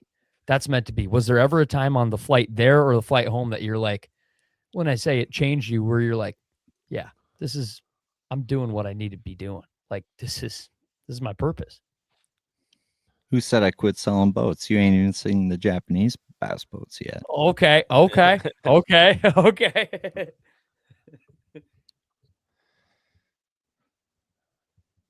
No, but from a purpose standpoint, no, but seriously, wait till you see the Japanese bass boats. But from a purpose standpoint, I think I just it's hard to take steps in life that are scary. Life is scary and life's hard right now. Like, I ain't gonna sugarcoat it, right? I'm still there, right? I'm still digging. I'm still at the bottom. This is an industry that, it ain't a get rich quick industry, and you got to put in your work. And I think I've got a good work ethic, and it's easy for me to work at things for a long period of time that I am passionate about and believe in. And I think I'm very fortunate to have found what that is. And what's weird is I've always known what my passion is, but as far as like purpose goes, it took me till I was 30, 31 years old. And I think a lot of people think you have to have things figured out, super quick, and that they're too late on things. And I think, I'm no Rick Clunn, so I'm not about to say that, give you the best days behind you, bit and gamut. But I guess don't be afraid to take that step, and don't be afraid to kind of reflect with yourself even a little bit. I think a lot of people don't know who the hell they are. And I think, if you spend as much time in the boat as I do and want to figure it out the next thing, you probably learn a lot about yourself. And I think don't be afraid to just jump in, I guess, is probably the best advice there. I love that. Dang. I love Yeah, that. that's legit. Any words of wisdom for I our guess pal? it's our pal Ryan up here. I want you to give some words of wisdom to our pal Ryan up above. Yeah, we have a recurring theme on this podcast where Ryan talks about how much he hates his job, but his unwillingness to actually quit his regular job to go do stuff he's passionate about. So if you would like to join the... What are you doing for work, Ryan? What are you doing for work? There's no what are you doing question. for work right now, Ryan? What's your day job, Ryan? I don't know. What is your day job? What? I can't say. Okay, I can't be much help then. Well, what are you gonna do? So I'll tell you. I'll tell you this deal. Our good buddy Ryan, he's like you in a lot of ways. He has a crazy amount of passion for a lot of different specific things. He's a phenomenal wild game cook. He's a phenomenal hunter, a phenomenal angler, a phenomenal outdoorsman. He is freaking straight DIY everything, buddy. He's DIY hunt. He's DIY fish, DIY trick out musky baits, all the way to trick out the fletching on his arrows, all the way to tricking out a variety of meals and harvesting his way to new creations all the time. Like our boy, what does our boy need to do to follow his passion, take it to the next level? Because you're somebody you had a stable job selling boats, and then you went into marketing, and then you're like, I think I want to be a tackle distributor. I think I want to go to Japan. I think I want to do this. Like, you have a different story and different perspective, but we want our buddy Ryan to quit, dude. We want him to quit. We hope he gets fired. I hope he gets wicked fired. But if he happens to not get fired, like, how and why should he quit? I got to be honest, like, Ryan is exactly what I'm looking for in a woman, which he sounds like a handyman, and I'm looking for a handy woman because I'm not great with tools. I'm not great with power tools, and I'm not great at fixing things. So I think Ryan, in the meantime, could offer his handyman services to his greater community as he quits his job to help bridge the gap between that and what he maybe wants to do, on the regular. It would be a skill that I wish I had when I made this step, is the ability to utilize my services while I am going to the next thing. I love that. I'll write that down. So it sounds like you're pretty good cook. You're pretty good handyman. So I would offer cook and fixes, right? You can cook and you can fix things, right? So not only are you going to fix their shit, but you're going to cook them dinner. Could you imagine that? Yeah. I need my that's shit kinda fixed like at my house. You come over and fix it and be like, all right, we're done. Yeah. We're Yeah. having Never what been we're done having for before. dinner. Never been done That's- before. What a business.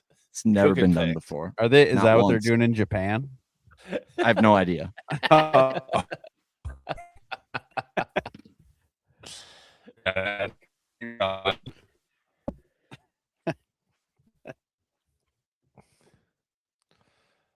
Rip to that bottle.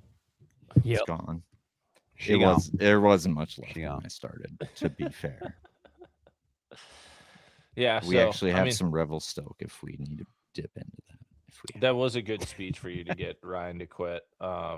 You are also allowed to add in, as well as the others have said, you can call him a piece of shit for not quitting too. That is allowed. It's actually encouraged.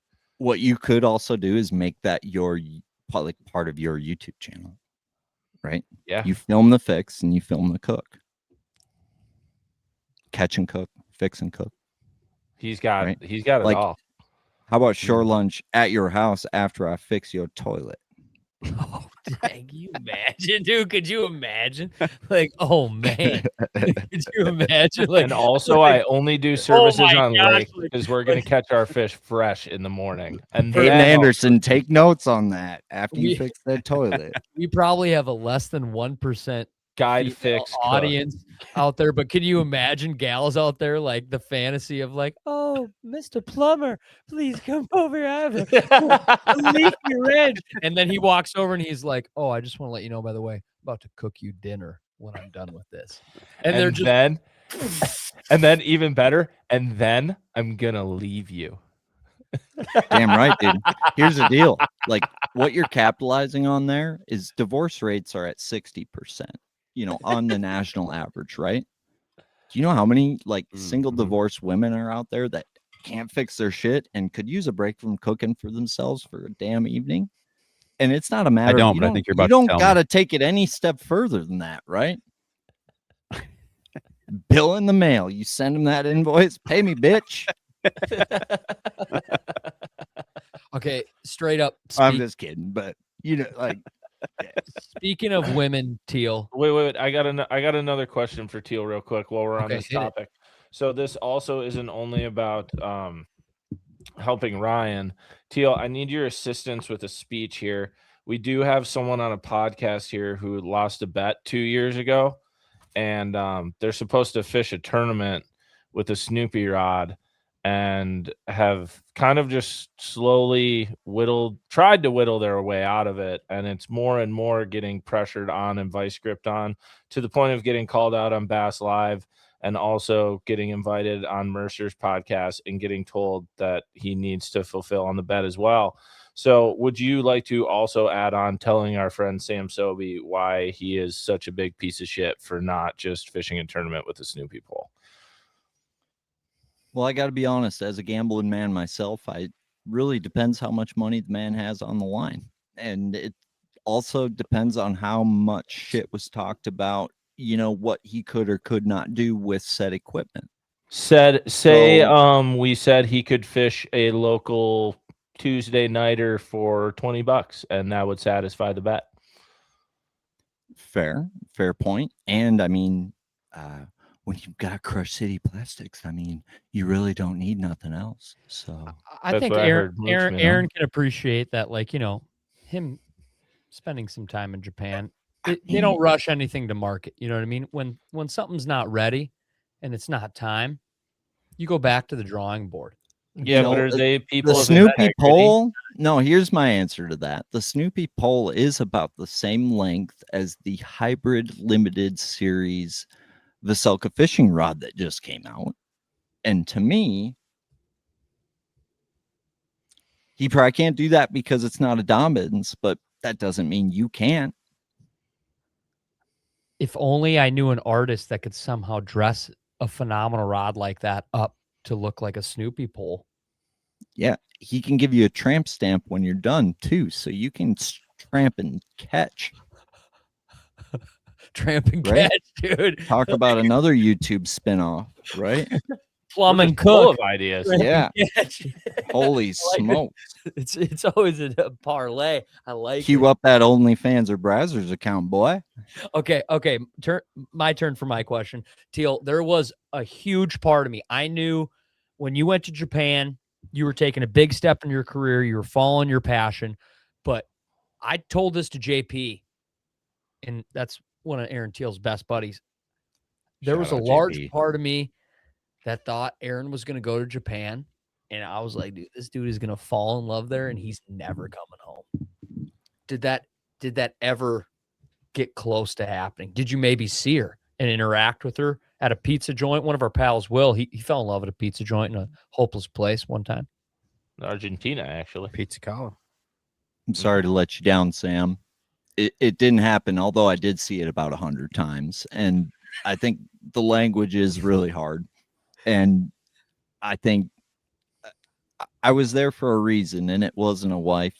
And it probably won't be for that reason anytime soon. So until I know how to say more than like Thank 12 you. things, it's going to be really, really, really difficult. I think that's a challenge, 9.5 challenge out of 10 as far as like language barrier. Like a French chick would be a 6, I think.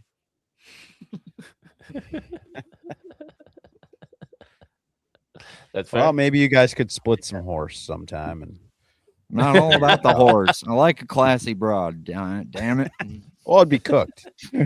Like classy. Plumbing and Wagyu. Are you guys going to the Classic? Who's going to the Classic? I need to know. Yeah. Yeah. Those two Yes. are. I will not be. We'll be there, buddy. Daddy's got a booth this year. Oh, hell. Fire up that Snapchat. I'm right brother. next to wait, Pink, what booth are you working? Because I Zero looked at the map. obligations, buddy. Okay. Your significant other, what booth did I see you in last year? Because I looked at the map. Lakewood. I am the booth next to the Lakewood Products booth. This Oh year my goodness. at Knoxville. Well, I don't know what that means, but I just wanted to mention that. I don't Perfect. remember the booth number. It's something in the thousands. there'll be a 3,000 map. something maybe. There's a map, brother. Oh yeah, I looked at the map to know at least that I'm next to Lakewood Products. God, in a month Well, from you'll be today, right there. Pink's gonna hear so much about Fix and Cook. Are you guys working the Lakewood Products? That was my main question. Are you guys going to be working that booth this year? Yeah, she is. I'll be in and out of there for sure. Yeah. You'll be there? That's my main question. Are you going to be there? Yes. All right, good. Then you'll see me too. And you Oh, don't I'll have see to you. pack a lunch deal. Dude, we're bringing some cool shit to the Classic this year. I can't wait to see it. Since it's going to be Well, right I'll next. give you a sneak peek. It's going to be a Absolutely. good classic. And Ryan Teal, Ryan has never been to Knoxville, Tennessee. And I'm just telling you right now, memories are made in Is that Knoxville. a hard bait minnow? That is a soft bait. That's a As solid. as an okay, elastomer. Here, I'll pull it out of the package. Actually, how about that? If you're not But this subscribed is to our this YouTube, is you this should has be been one. subscribed. The dealers who have this bait, it's been flying. Like we put a limited amount out this year, and it's gone. Like we haven't even talked about it.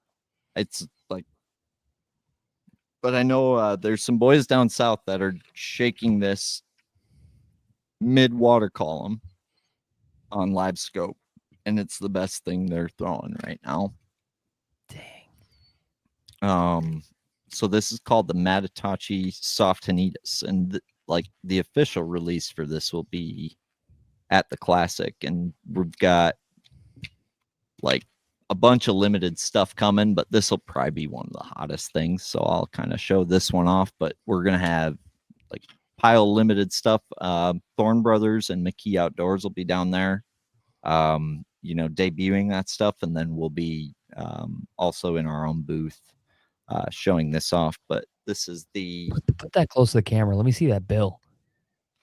this was at ICAST last year, believe it or not. And it didn't even get in the competition for innovation award yet. It is probably the most innovative lure I've ever seen.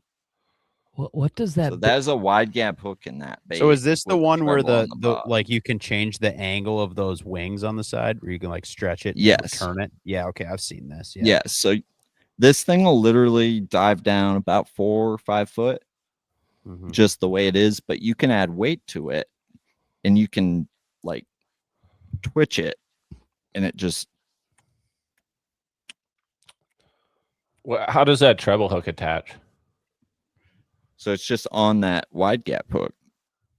Oh, so it's just hanging there. It's like So Texas you can rig, see kinda. there's 2 rubber stoppers actually. Oh, gotcha. Okay, I see that now. Yeah, Oh. I see what you're saying. Okay. So rubber stoppers, and then so you can add a drop shot weight, or else they also have, I think I actually have it here, a weighted hook. Looks like that. Interesting. And then you can add like a drop shot weight and let it sink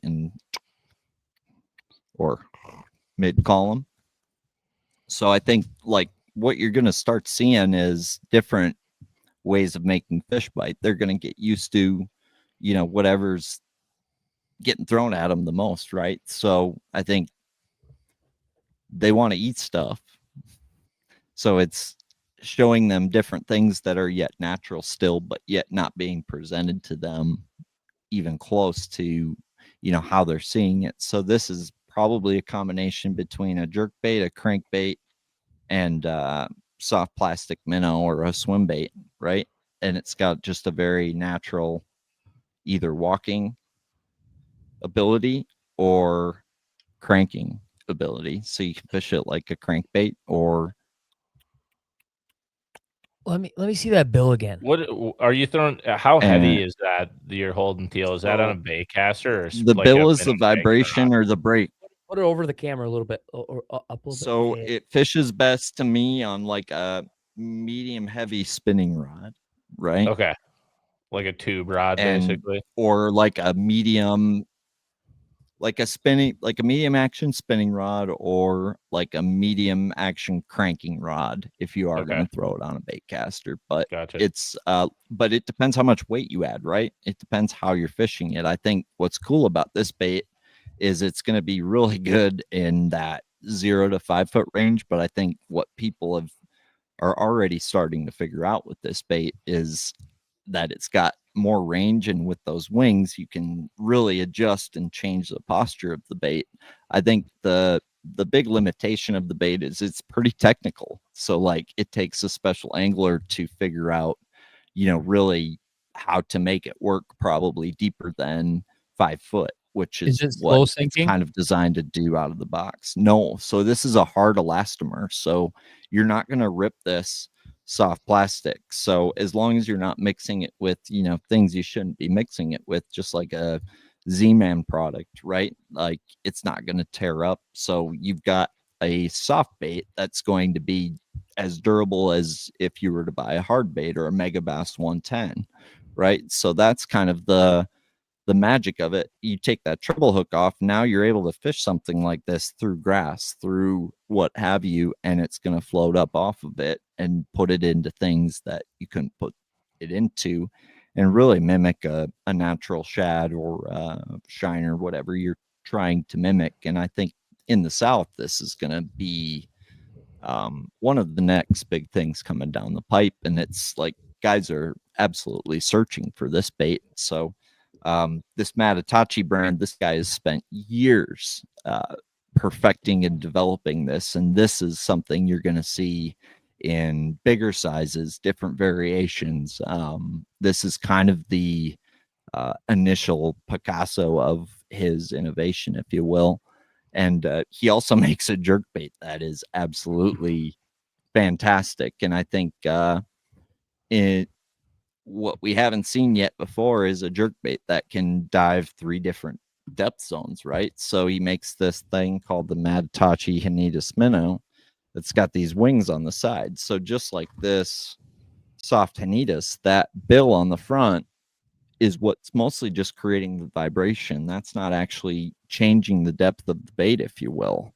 It's those wings right there that are propelling that bait down, right? So that's kind of really what this guy, his name is Toshikawa, that is what he's come up with. So this bait, this Hanitas minnow, not only are you going to get 3 different diving depths out of the bait, depending how you orientate these wings. Interesting. Oh, Interesting. yeah. But you can also make it go left or right. So you Okay. think about if you're on a bluff wall, you can be You can- 45 degrees yeah. out, 45 to bluff wall, and now that bait, And you is don't have to have paralleling the your bluff rail wall. on the bluff wall. Yep. So like just like that, it'll go towards this direction and do that. So now instead of tying on a new bait when those fish have adjusted, now that the sun came out or now that the clouds came in, you can just adjust the same bait. And I guess that's all cool, right? But does it get bit? And I guess that's what I played with a bunch this past fall. And I had a day where it outfished a 110, 10 to 1. So I'm not saying it's going to be every day, but I've seen it firsthand outfish, some of the best jerk baits that, most of us would consider the go-to jerk bait. For a jerk bait like that has wings on it, or even that like kind of hybrid soft bait, hard bait that has wings on it, like are they doing a lot of action? Like, are they cracking a jerk bait like that at all, or is that more of like a rolling jerk bait that they're straight retrieving and then maybe they give it a little bit to give it a kick, or like how are they doing a jerk bait with wings? Great question. And the answer is both, right? So like that jerk bait was designed to both reel and jerk. And certain jerk baits are designed that way. Like a Megabass 110's only designed to jerk. Yeah. And they make a 110R that's only available in Japan that's designed to reel and jerk, right? It's a slow float. So I think with this bait, it's going to be a different jerk. It's going to be a completely different action. I would say more of a slide or a glidey action to that jerk bait with the wings now, right? Versus, your standard 110 is going to have a little shimmy, stop versus a glide, kind of a more. So I would say it's a touch more smooth action, which you could say is a lot more natural. Interesting. Teal, when are you getting a tank at your house? I feel like you need a bait tank, buddy. As soon as I can afford one, to be honest with you, like it's this tackle business, any business in the fishing world, it's not a get rich quick scheme. And I've only been doing this about 1.25 years now. So like we're still in the trenches, if you will. So we're running a very lean operation and just getting by with American ramen right now. But the goal is like the dream is to have like Rob Deerdick's fantasy factory for fishing and lure building and like having a really cool bait tank and just trying to bring some cool new stuff to the market instead of copying some stuff that's already there. I want you to get a tank soon, dude, because like I want to see in short form content, like you tell me a bait, and then you talk about the wings of it, and then instantly you walk over to your tank and you throw it and you do. It doesn't need to be a big tank, but like, boom, you see it, and I'd be like, oh, all right, I see it. I know what you're explaining. Boom, sold, done. And dude, I wish I had a tank, because that's the most difficult thing about, I guess, my job or what I'm doing, right? Is I'm bringing new brands to the marketplace. And like, I can tell you that Mike Iaconelli bought a bunch of these from Thorn Brothers, right? And didn't tell anybody, but I can't like easily show you. So I'm working on, cataloging a lot of that underwater stuff. And I think you'll see, some more really cool stuff come out showcasing these baits. And I think, I don't see a tank being too far out, but we're just not quite there yet. I like it. I like it. Let's get JP in the water, dude. Let's get him an underwater housing on Just that get him camera. swimming. Get him- Spielberg, baby. Yeah, dude. JP is a wizard. And if you haven't checked out like Into Marine's YouTube channel, you want to learn something about boats, JP will absolutely show you everything about one. So Shout Yeah, out he's a JP, good- clicking her ticket, baby. Shout out JP. absolutely. This is the other way that bait comes. And so we'll be releasing it in 2 modes. So that's a harness rig. So you can put multiple trebles on that or add weight. Or get the in wide those gap. Gotcha. very yep. So they make it with that hook or with that 4-in-1, and we'll be bringing 4 colors, and we'll have about 100 of each color as a limited release. So the goal is to get a line out the Thorn Brothers booth for that, and then I guess I haven't even shown you the limited Japanese handmade A rig that we're bringing. That's going to be only 50 of them. So like 1 per person, first 50 people in the Thorn Brothers. Oh, that'll be booth sick. get that rig. And it's if you go to Thorn Brothers or Teal's Bass Galaxy Facebook page and look, or Instagram page, excuse me, and just scroll down to that A rig and you'll see what I'm talking about. It's there's nothing like it. One guy makes them in Japan, and when they get on the shelves in Japan, they're gone because it's titanium memory wire, so it's more durable and it's more like springy and flexible. So like them baits are doing things that you'd never seen them do on an A rig. And I guess Bart, I'm glad you're not going to the Classic, because it means I got a shot to win the Jude this year on it. I do have Pink there though. He bought me a shitload of baby jacks. That God didn't work damn it, last Pink. year, but I'll have an allotment of. Hey, him but if doing there, some maybe other I'll shit buy for one me. for myself, and that's I get one. You know. Yeah, fuck. Or I'll call Kurt. Be like, Kurt, you're But buying no, one hey, of these. I'm pumped to see what you guys are bringing. Dude, I'm it's looking gonna be a forward to it. lot of cool stuff. There's a handmade soft bait company in Japan. So like we haven't really seen a famous soft bait company since RoboWorm as far as hand poured plastics go. Would you guys agree? Yeah. Yeah, probably. Yeah. So like I've learned a ton about hand pouring plastics in Japan. And this will be one that's coming in a 5, 7, and 8-inch minnow. If you guys like a super fish roller, I guess Yeah. this would be like a softer, more Sakama like hand poured version of that, but like a similar steady rolling action, but like completely realistic.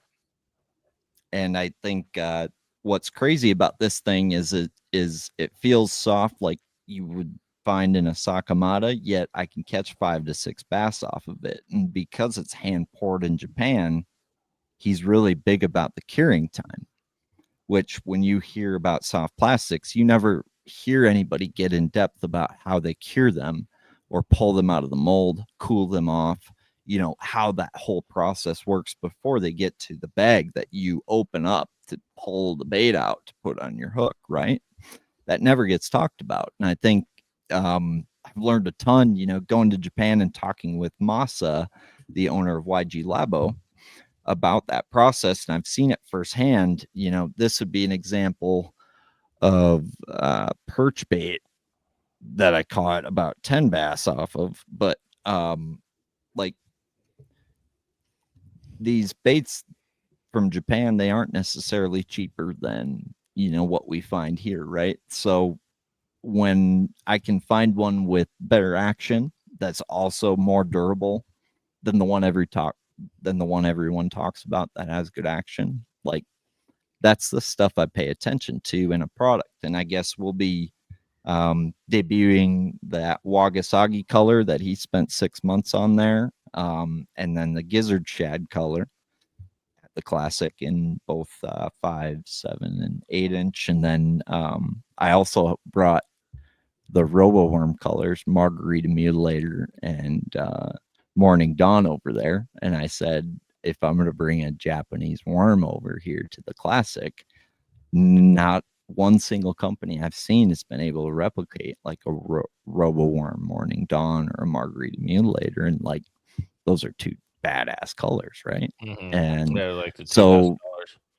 they've got a hand poured worm that's got a very unique twist to it that will be debuting at the Classic in both Margarita Mutilator and their Japanese version of those, that and Morning Dawn. So take my money. Not to mention Noah Schultz's limited color glide bait in the gray series that's coming. So yeah, lots of stuff to be excited for at the Classic. I guess that's the big thing I've been trying to prep for and look forward to. It's kind of my first rodeo there with having a booth and like trying to make it look right on, balling on a budget and just, we've got a really cool poker hand, if you will, and a really low chip stack. And that's kind of like the inner business, conundrum and fun, puzzle I get to work with. Yeah, hell yeah. Nice. That's exciting, man. I'm pumped. I'm pumped to see all that stuff. I'm also pumped that you put a bunch of that stuff in Thorn Brothers. It makes life a lot easier for me. Yeah, Thorn Brothers, Omnia. I'm working on Waypoint. That's a great shop as well. And then, we're kind of in independent shops throughout the South. Schultz Outfitters in Michigan, if we've got any Michigan listeners. Schultz Outfitters is probably one of the sneakiest shops you can find in Michigan. Highly recommend you get there. Pretty close to St. Clair. And then Jay's in Michigan as well. So like lots of really cool tackle shops carrying stuff that you're not going to find at your Bass Pro. You're not going to find at, your bigger shops. But yet if you are, far away from those places, Thorn Brothers has an epic website, and also Omnia Fishing is starting to carry this stuff as well. So. Hell yeah, dude. That's sick. Dang. Well, any last questions for our boy, fellas? I think we have hit the Japanese stuff. I'm psyched. I feel like I'm you could excited. talk for We have hours on nerded that. out, dude. Thank Yeah. you for letting I us could talk about that stuff for hours, so I'm sorry to ramble about that, boys. No, it's That's fantastic, no dude. dude. Like Yeah, no, it's great. It's great to hear you get to talk about all this too, because I know when you're doing your pod and everything, like you're interviewing other guys, and that's like the same Totally. thing, we're doing here. So it's like giving you an opportunity of like, all right, we want you to nerd the fuck out on Japanese tackle. Like, just go. And we're And here that's for like, it too, dude. Like, yeah, we are- that's what we want. So no, it's Dude, I sick really to hear. appreciate that. It means a lot, you guys having me and let me get my inner autism out on that shit. So it means a lot. And yeah, if you got autism like me, make sure you go subscribe to Teal's Bass Galaxy on YouTube and Pass the Barb if you haven't yet. And this was this was a true bastrological experience, boys. I love it. Thank I love you. it. Thank you so So much. What's good. that, for babe? coming on here and nerding out with us, and especially like as we, kind of dive into the later half of winter. Like this is right where my head's at. Like I'm the most nerded out right before the Classic, and then the Classic hits, and I'm like, it's open water season time, and then it goes, and like it's gonna be good, dude. I hope it's a phenomenal Classic for you, and I'm just excited, dude. I'm excited to see what you got your creepy crawly fingers into next, Buddy. Life's a garden, dig it. Have some fun while you're at it, baby. Life's too short. Fuck it. Go for it, baby. I'll see you boys at the Classic. Oh, hell See you yeah. there, boy. Perfect. We'll let Teal out on that. That is perfect. That is an awesome conversation for this. I will say too, based on the time of year we're at, Sobe, like you said, having this conversation right now is like also It's I'm like- really trigger happy on my wallet right now, man. So like if I see that type of open water tackle like this next month, you know, that's the danger time where you see something and you just kind of start clicking stuff for open water. Gonna get trigger happy on some of that stuff. So we just gotta like, hold no, tight. no pun intended. I feel like he was rage baiting us into opening our wallets and be like, oh, okay. Oh yeah, I'd do one of those. I would do one of those too. Yeah, I He's like, I only got 100. It's like, well, I'll take 10. All right, that was great. You boys got anything else, or are we signing off for the night? I think we nailed it. Thank you, Aaron Teal. Thank you, fellas. And thank you, Nation, for listening this long. This was a longer one. We've been keeping them shorter, but when we're nerding out, we're nerding out. We're just going to let it ride as long as it needs to ride. So thank you so much for listening to Pass the Bar. Make sure you subscribe, tell a buddy, tell a friend, follow us on socials, and we'll catch you on the next one.